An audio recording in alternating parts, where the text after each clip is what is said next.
তাকলিদ না করলে, ইমাম না মানলে যা হয় হারি তাই হইতেছে এই অবস্থা। কথা বেশি বাড়াবো না, এক কথায় বলে চলে যায়, হুজুর বয়ান করবেন। এই যে সামনে রমজান আসতেছে, দেখবেন লিফলেট বিতরণ, চটি বই বিতরণ, হুলুস্থুল, 8 টাকা করতে হবে। হাদিসে কি আছে না আছে আপনারা অনেক শুনছেন, বুঝছেন। আমি একটা সাধারণ জ্ঞানের কথা বলি। আপনি এখান থেকে গুলিস্তান যাবেন, একজনকে জিজ্ঞেস করছেন, ভাই গুলিস্তান যাওয়ার ভাড়া কত, বাস ভাড়া কত? উনি বলেন বাস ভাড়া 8 টাকা। আরেকজনকে জিজ্ঞেস করলেন বাস ভাড়া কত? উনি বলেন 20 টাকা। এখন আপনি বাস স্টেশন যাওয়ার সময় পকেটে 8 টাকা নিয়ে যাবেন না 20 টাকা নিয়ে যাবেন বলেন তো? কারণ 8 টাকা নিয়ে গেলে যদি বাস্তবে ভাড়া 20 টাকাই হয়, তো গুলিস্তান যাওয়া তার কপালে জুটবে না। উল্টা যে রিক্সা ভাড়া দিয়ে গেছেন সেটাও জুটবে না।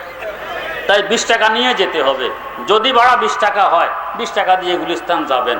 যদি 8 টাকা হয়, 8 টাকা দিয়ে গুলিস্তান যাবেন, বাকি 12 টাকা দিয়ে নাস্তা খাবেন, বড় আরাম। এবারে আসুন, নামাজ হলো বেহেশতের ভাড়া। আসসালাতু মিফতাহুল জান্নাহ, বেহেশতের চাবি মানে বেহেশতের ভাড়া হলো নামাজ। কাউন্টার হলো হাসর মাঠ।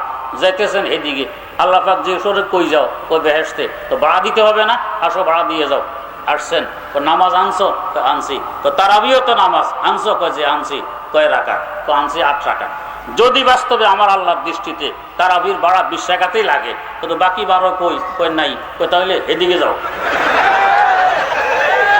ভাড়া তো নেই। আর হানফিদের কিছু জিজ্ঞেস করে, ভাড়া আনছো? আনছি। তারাবি আনছো? আনছি। কয় রাকাত? 20 টাকা। তো যাও এদিকে যাও।